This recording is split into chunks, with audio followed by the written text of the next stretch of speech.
Alpha males.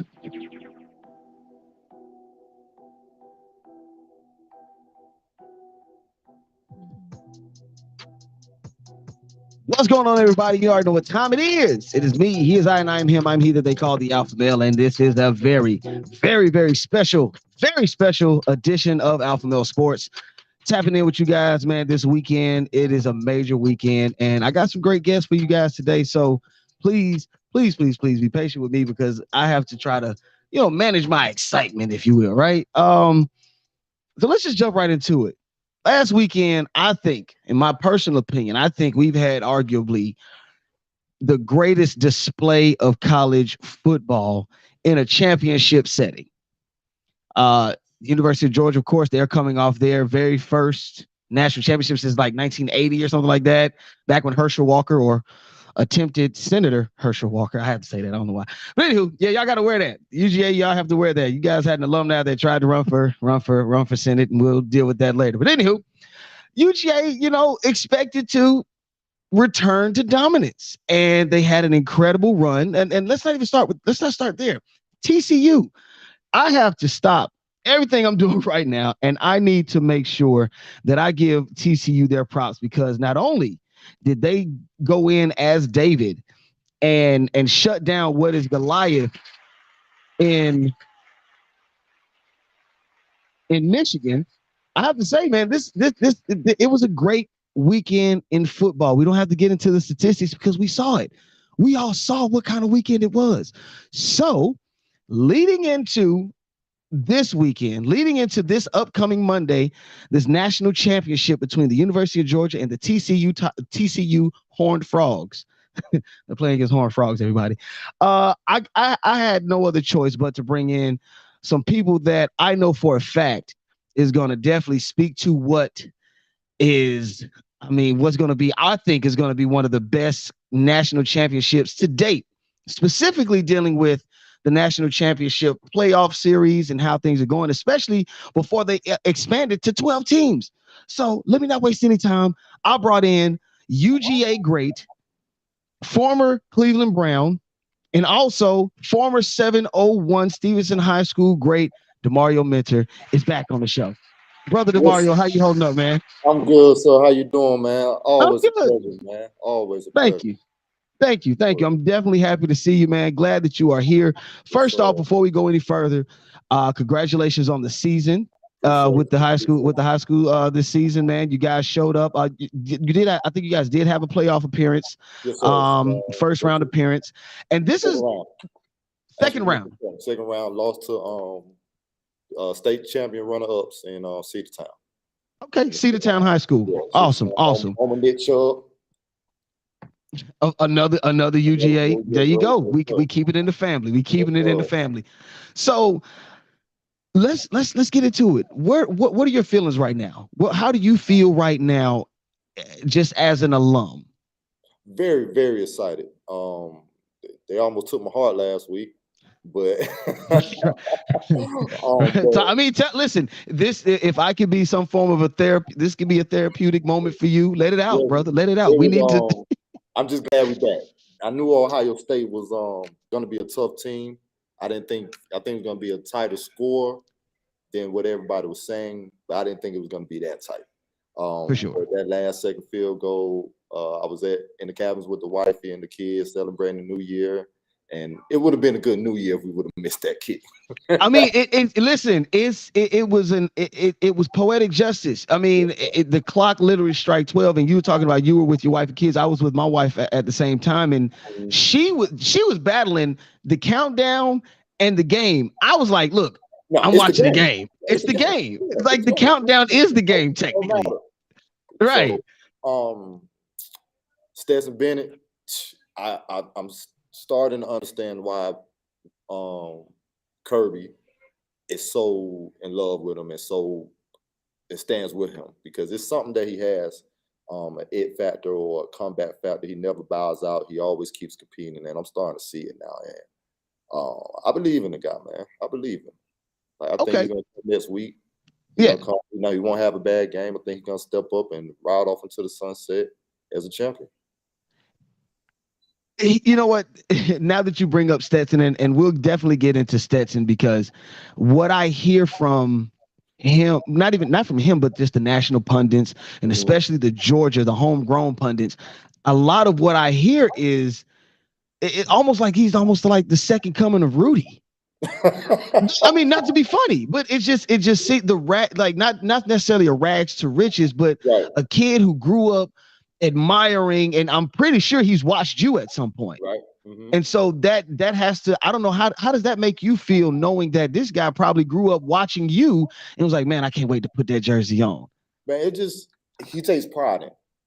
And I think that's the major thing. That's what makes it feel good to me. Like you can tell that him and all the guys who play up under that Georgia G, it seems like they take a lot of pride in playing for that G, and that means Absolutely. a lot. That means a whole lot in all the wins and the national championship, but just playing for pride of Georgia, that makes me feel good every Saturday they go out there. Now, with all of this going on this week, do you have any plans on showing? Are you going to be going to the national championship? Like, No, what are you going to be doing during I'm that gonna time? be in my house on the couch with a bottle, enjoying the game. Like I can't. Okay. I got to be focused on the game. Last time I went out, you got to forgive me, I mean. No, So, no, that's fine.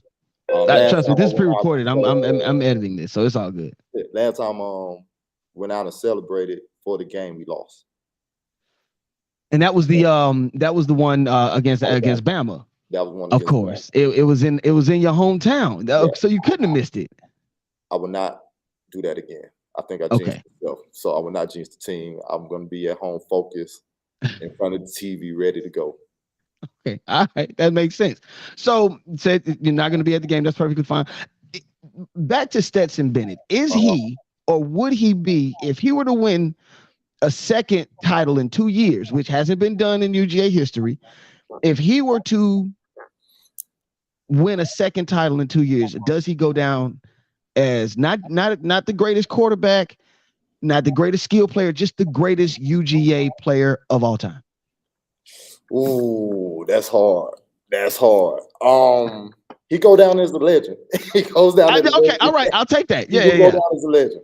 Yes, I won't say the best quarterback, but he will go down as a legend because the things he did, and you can't knock that. You can't argue against two national championships. Like that's a resume for himself. Like And the guy, and what's so interesting is that it's a weird battle between taking from him and also giving him too much credit, because on one hand you have people say, well, he's got a bunch of 5-star wide receivers, he's got a 5-star loaded offensive line, he has 5-star running backs, he has a defense that helps him out, and things of that such. But I also argue back, he has to make the throw.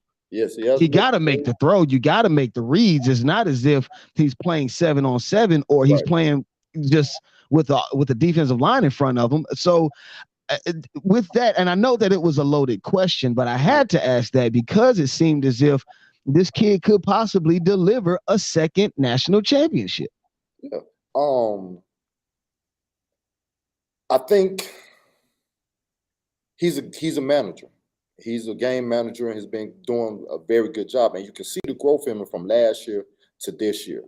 And with them being able to manage the people, all those weapons, knowing when to give them to who, and spread the ball around, knowing when to go to your playmakers like Brock Bowers, like McCarthy. That Yeah, takes McConkey. Yeah, which McCarthy. is yeah. That Who takes is battling a knee injury? right, and still ball.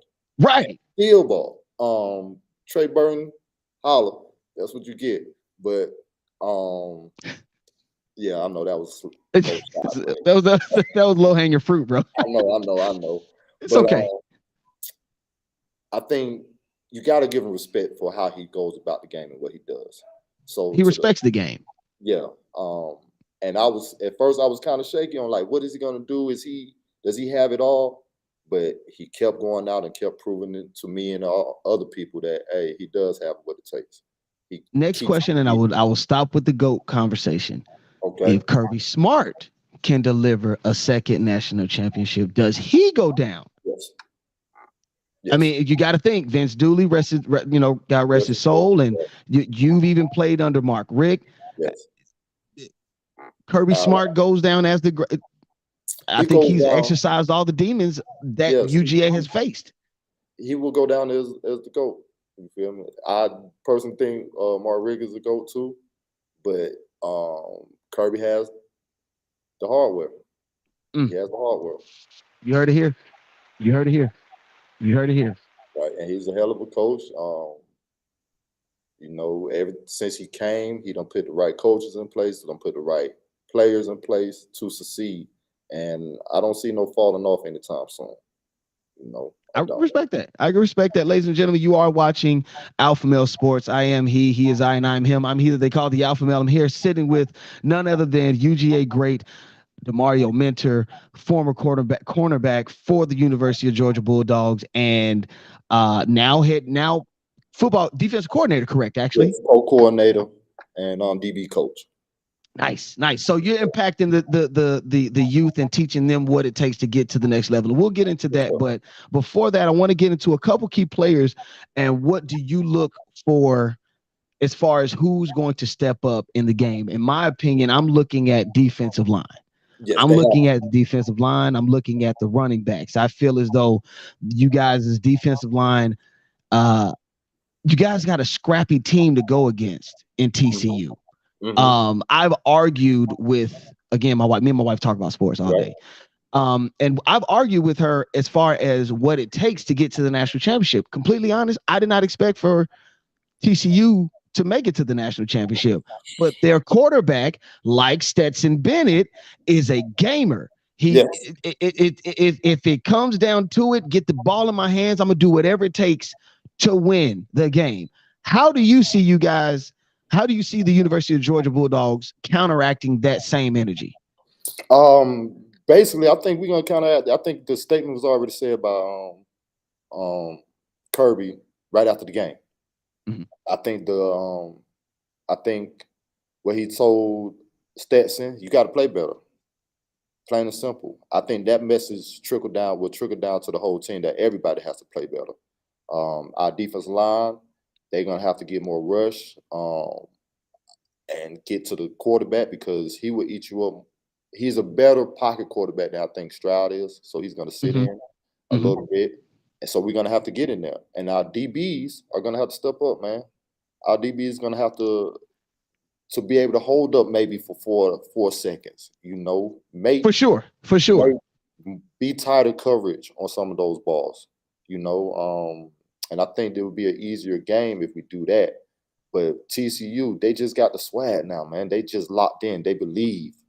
It's that confidence. Right. You know it's that person that got the ugly shot at the basketball court. Yeah, Once he hits it. once Yeah, one of them dropped, you it's over. ain't And nothing else you can do with it. So with that, and I like to go back to the game because you guys had a Marvin Harrison Jr. I'm sorry, like he is him. he's He him. is him. He that dude, just like a dad, just taller and bigger. But he's And that that's what I'm about to dude. say. I don't know. He Yeah, might surpass his dad. Like yeah. I don't know what he was feeding his child. And so, but this kid is, and we've seen it all throughout the year. And I would Mhm. argue that he's possibly a front runner for the Heisman next year if he decides to come back. Um, and we know, I think, I forgot the guy's name. Number one for TCU, Yes, their key he's the wide number one. receiver. He's the number one pick. Yes, I mean, he's first round pick. yes. So I know you guys will have your hands full with him. Hmm. And I expected that in the game against Ohio State. I expected CJ Stroud to try to Right. air it out. I knew they were going to try to attack you guys at your corners and safeties Hmm. because they knew that if they were going to do that with the defensive line, it's almost a wrap. You know, Right. you can't establish the run, then we're going to just basically take the top off. So now that you guys are going against TCU, what would your adjustments be for as a defensive coordinator, as a Hmm. cornerback coach? What would your assessment to the game? What would you say going into this next game? What would you guys I do ju- differently? I wouldn't just rely on our D line to make the pressure. I bring more of the backers. A lot of fire zones. Get more pressure on through 3 deep or even disguising the coverages to confuse the quarterback just to relieve our DBs. So we're Um, not. So we're not bringing any safeties on blitz, no safety blitzes or anything like that. Because I mean, you guys are fast. I, Y'all are I, I will fast. I will leave my safeties high because our corners have been known to give up. But so I still Okay, want to okay, protect. okay, I still okay. want to protect our corners. But if I do bring a safety, it's going to be a one high. But I'll be using those linebackers, man. I'll be using those Mm. linebackers to get some pressure, bringing them from everywhere, and just try to hold up on the backside. Play a little bit more man and show my DBs that I do have confidence in y'all to hold up. All right, but you got to show me. You gonna have to show me. Like you got to show me that you can do it. And if not, we're gonna go to another thing. But I will bring a lot of pressure just to show that, hey man, we're not gonna sit back here and wait for y'all just to throw this ball all day. Now I'm gonna bring some. I'm gonna keep bringing it until you show me that you can stop it for sure. Kendall Milton, running Hmm. back. He Hmm. wears your number. Yes. Yes. Where does he factor in? Because again, we know that Stetson can sling it. Hmm. He can throw. He can throw the ball. You Hmm. guys have wide receivers. You guys have tight ends. Hmm. Where? How can he become a factor in this game? I am a offensive guard. Right. Okay, I would rather run the ball. Right. Okay, let's run it. I don't need. I don't need to be in pass pro. That's too much Hmm. thinking I got to do in a short period of time. So, how does Kendall Mitchell make a statement in this game? I'm not asking for 100, a buck 50 with 25 carries. I'm not asking for that. But how do you see him becoming a factor in this game and hopefully at some point ensuring a victory for UGA? I just don't see him. I see all the running backs. All of them Mm, got to step up. mm. Is it McIntosh? McIntosh or Milton? One of them, I forget which Milton. one. Milton. One of Mm-hmm. them Oh, I'm has sorry. I just brought up Milton as McIntosh. My apologies. McIntosh has what 500 rushing yards and 500 passing yards. Like he For the gonna have to season. do that. Yeah, he's gonna have to do Yeah. that. Like he's gonna have to do that and do it earlier. I don't know. I can't remember how effective he was early in the game, but he's gonna have to do it early to get that momentum to show him like we ain't playing to be physical with him, and so I think that's how he's gonna impact. But even after that, the other running backs, 30, 6, like they're all gonna have to step up when it's their time, like and be physical with the run. We didn't run the ball well against Ohio State. No, no, no. Not at That all. was a surprise to me. UGA is historically a running team, or we all again we could talk about the prototypical quarterback and how Stetson is not necessarily that, Mhm. but he makes up with grit and tenacity and the ability to say, you know what, screw it, we're just gonna win the game. I don't care Yeah. how it happens, we're gonna do it. So, with that being said, what's the score? What is the score? Sunday. Yes, yes, yes, yes, yes, yes, yes, yes, yes, yes. Yes. What's the score? Listen, Oh listen. I man. want to point something out. Oh man. Before the Jackson State and North Carolina Central game, I had a Mhm. friend of mine, Jamie Walker, Okay. another sports analyst. He came by the show and by a small, I would have went to Vegas with this bet For real. on everything. So I'm hoping that maybe it could be just, the Alpha Male Sports mojo. You Right. feel what I'm saying? I got you. And he called it in the favor of North Carolina Central. So if you don't want to jinx it, then that's fine. But Man. what do you see the outcome being? Because he might not come on my show after this. Nah, anytime you call. Okay. Um, I'm gonna go out on a limb. Man. I think it's gonna be a blowout. Mm. I think TCU is going to put up a great fight. I think TCU is going to come with their best, but Georgia, we have been on a bad slump defensive wise the last 2 games. Yes. Yeah, Yes. I Yes. don't see a third game happening. I don't think Kirby is going to prepare the team to have another bad defensive game. For Um, sure. so I'm gonna go ahead and say, man, let's say Because if you 35. start putting it in the 40s, it's like I would go like 35-10 maybe. That's 35 Okay. 14. I get Okay. 35-14. All Yeah, right. but 35-14. I really I'm feel like gonna write this down. I really feel like we're gonna come out and just really establish ourselves defensive wise, running wise, and just show the world like we are legitimately the #1 team. Now, before I let you go, of course, earlier this week we had a very scary moment Yes, sir. Yes, sir. with Damar Hamlin, Mhm. and you have played the game at an extremely high level. Hmm. I've been able to play it at the collegiate level. We've both been able to play the game where most have not. Right. My father always said, if you play scared, you'll end up getting hurt some way. Yep. How do you, as a player, let's say you have nothing to do with that. Let's say you never Hmm. had that issue. How do you return from seeing something like that? How do you return back to the field and still be able to play at your tip top shape or even mentally at your tip top shape? Um, it's hard. It's hard. I can say I had one, two, two incidences where I seen the player get carted off. Mm. One was at UGA, and he's was okay. The Corey Bryant, number 22. Oh, yeah, Um, remember? Yes. he broke his neck, and it was on the kickoff. And and the other one was Reggie Brown, against Auburn, Mm-hmm. 2004, I think. Um, for me, it motivated me to play harder.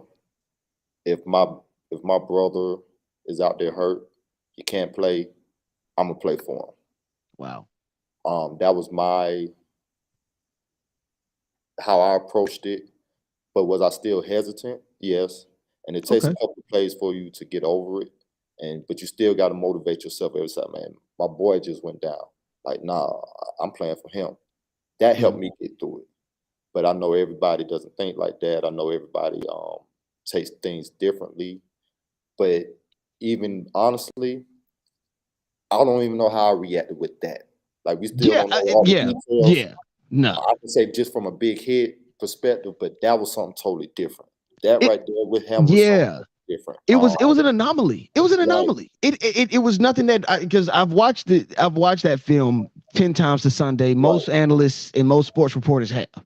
Mhm. And with that, you look at it and it's like, okay, the guy basically, it almost seemed like it was jujitsu. He uses momentum against him. Come here, I'm gonna just Mhm. guide you down. Yep. But then he gets and as we listen to different doctors and different medical professionals who said, hey, this, and what's interesting is, well, first let me say this: the doctors did say, hey, this is something that can happen if Mhm.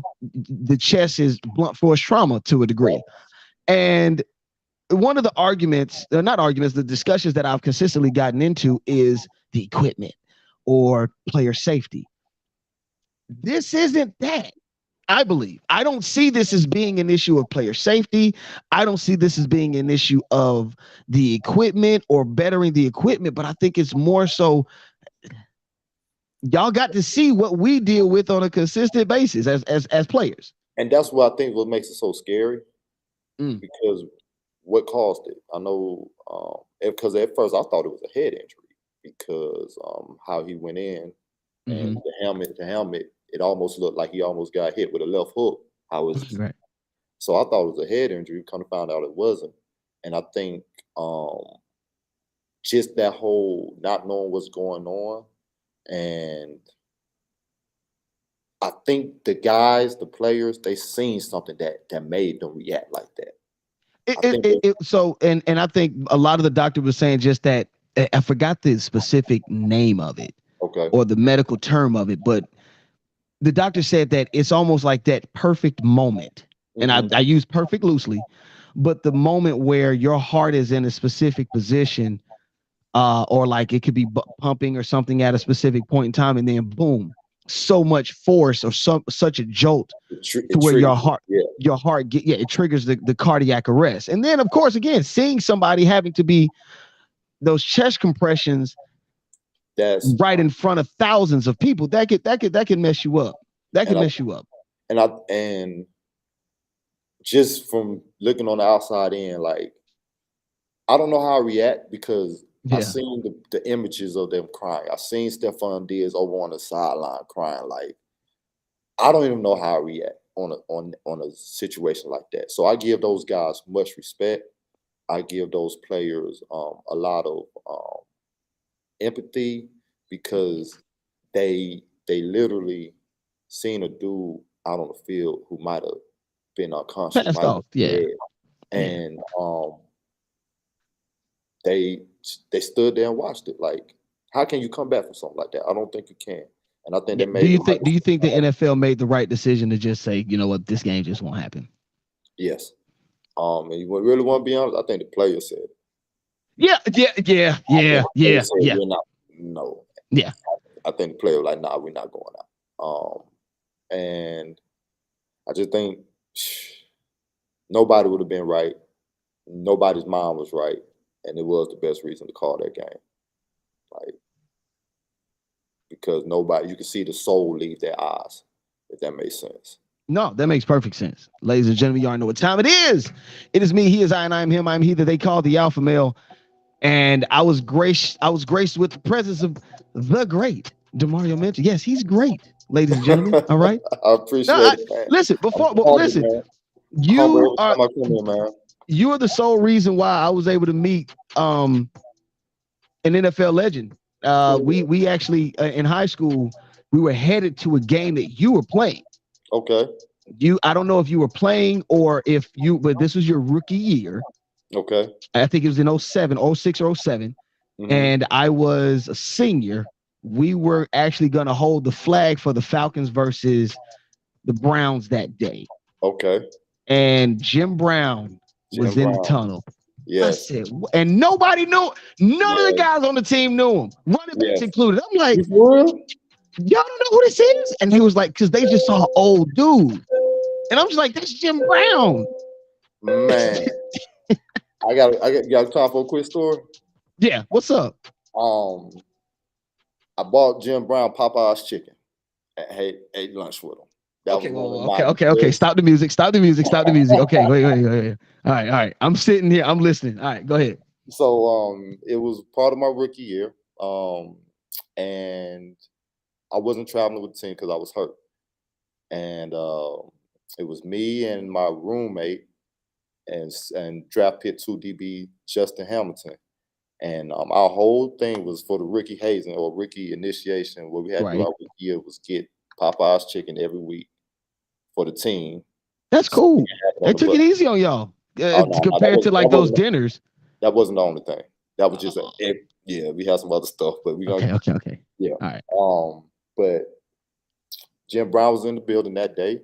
Him and Jerry Butler was the player operations guy, and Mhm. they was in the office, and we brought back the chicken. We had some extra. They wanted some, and Jerry Butler is in the Hall of Fame for Clemson. There was a wide receiver, Mhm. and Jim Brown, me, Justin Hamilton, and sat there for an hour and a half eating Popeye's chicken, just talking about life, football, and everything. One of the best What was the experiences. convo like? Did he cuss you? Because I heard when you talk to Jim Brown, he'll cuss you out every now and again.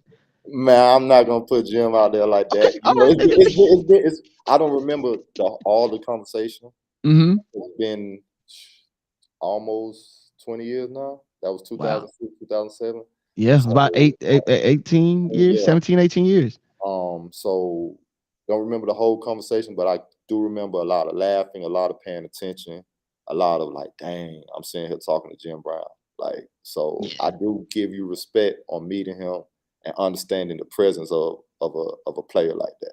He was just holding up the line, like, and not to be funny, he was just in the way, like he was in the way, and I'm like, I've been around old people my entire life, so I'm patient. And these guys is like they would. You got to think these kids, man, they ready to Mhm, get on the field, they ready to be in mhm. front of everybody and holding the flag and stuff. And I'm like, and then when he turned around, I'm like, so yeah, I get you, man. Thank you so much, brother. Man, yes, sir. I can't wait to have you back on the next time. Hopefully next time you're on, we'll be talking about a UGA win. Yes, sir. Appreciate it, man. I always appreciate it. Always love coming on here, man. Definitely. Take it easy, brother. Yes, sir. Alpha male.